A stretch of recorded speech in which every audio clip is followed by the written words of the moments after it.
So let's discuss PID. So PID stands for proportional integral differential.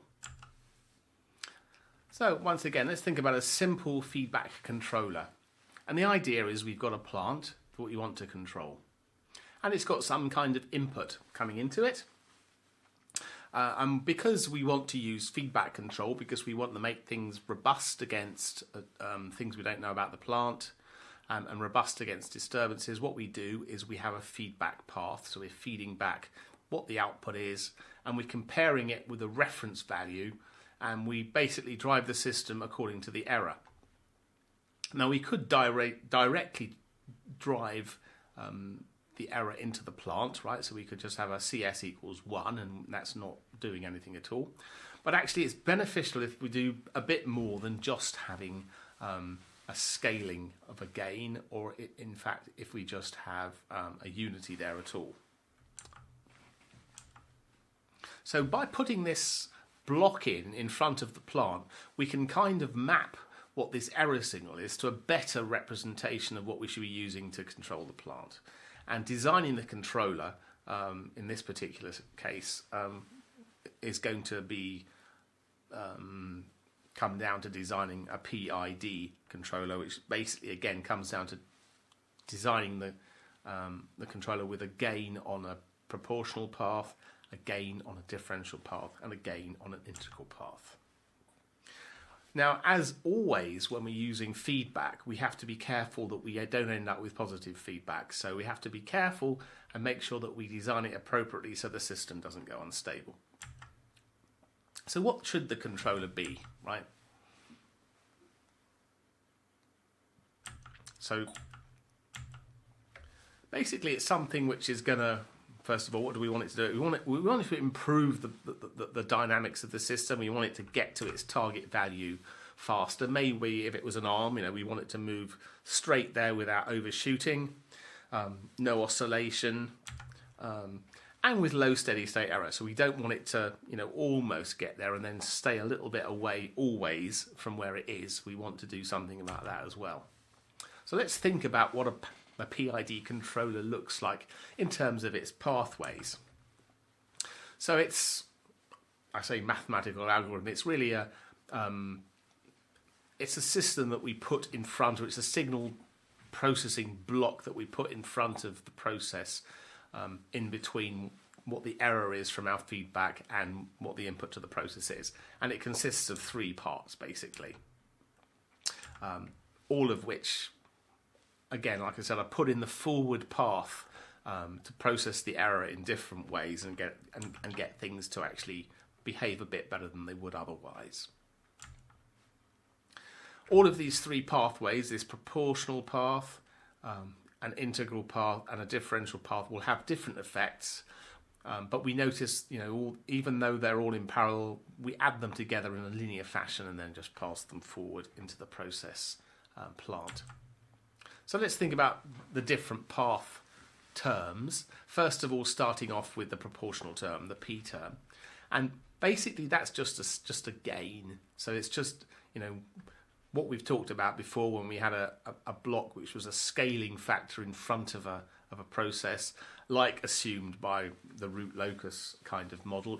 What happens as we change the gain? But it's doing is just scaling the error signal. It's not doing anything other than just multiplying by a value. So it's just a gain. And what it cares about then, this gain, is what's going on at this particular point in time and making the signal bigger or smaller by the scaling factor. If it's, generally the proportional gain term is written as KP. So, and changing KP can, it can improve the rise time. If we put it in too big, as we've already seen with root locus, we can end up making the system go unstable as well. So the second term then in PID is I, which is an integral term. And what this does, basically, is it is a scaled version of the integrated error over time.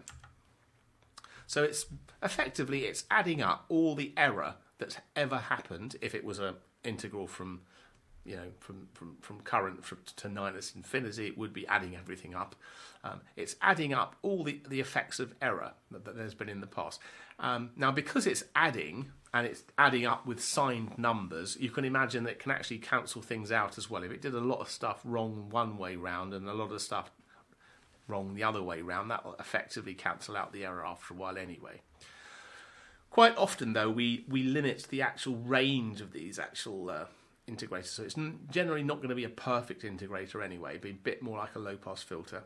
And another thing you have to watch out with when designing real systems using these kind of effects, such as integral action, is you have to be careful to make sure it starts off with the right initial conditions. So if it ends up with getting a really, really big error to start with, and it cared about things forever, that huge accumulation of error that it got from, let's say, a starting up condition might be so big that it can never really cancel it out again afterwards. So you need some mechanism in there to deal with occasionally resetting these things. So we represent the value, the gain, as Ki, where I obviously refers to the integrator.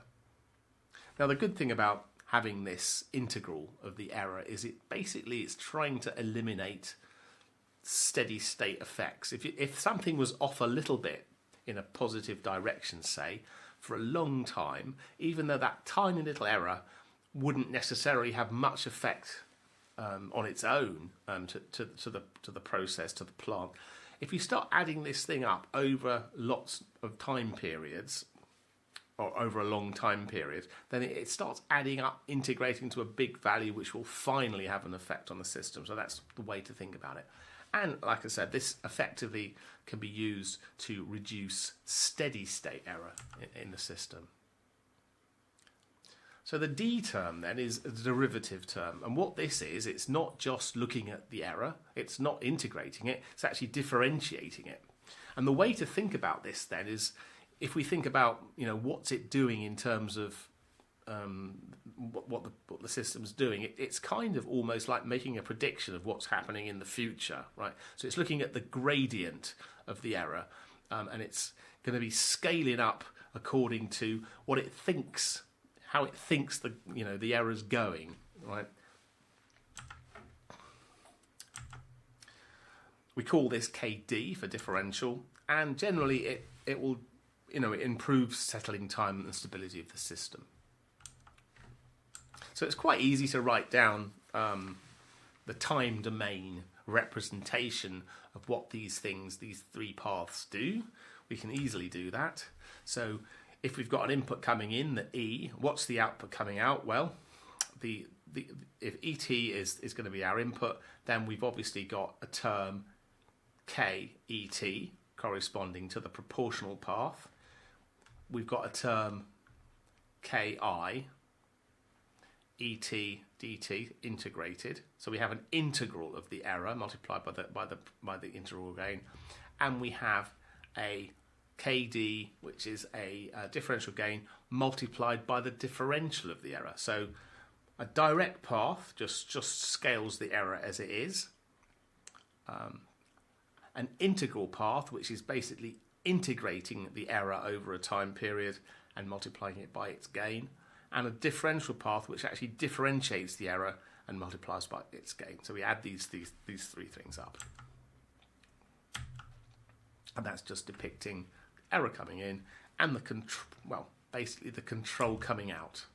And changing these values will have a substantial effect on what how the system behaves. It depends on the plant that you're giving it at the moment, but this is just one example that we're just driving a system with a step at t equals, it looks like t equals 1 in this particular case, and changing the values of these different components is going to change the response of the system. I won't go too much into the detail because it depends very much on what it is you're trying to control. Now, if you've got the differential equation of the PID controller, what we generally want to do if we're doing Laplace analysis, and really PID is highly Well, it's very well suited to a Laplace controller. It's a single input, single output system. So Laplace is a nice way of looking at this thing.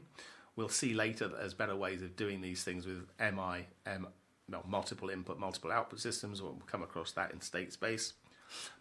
Let's just look at this now and then say, what is the transfer function corresponding to having a PID block in there? And what we do is we look at that equation and we can say, well, we can quite easily write down the Laplace transform with that.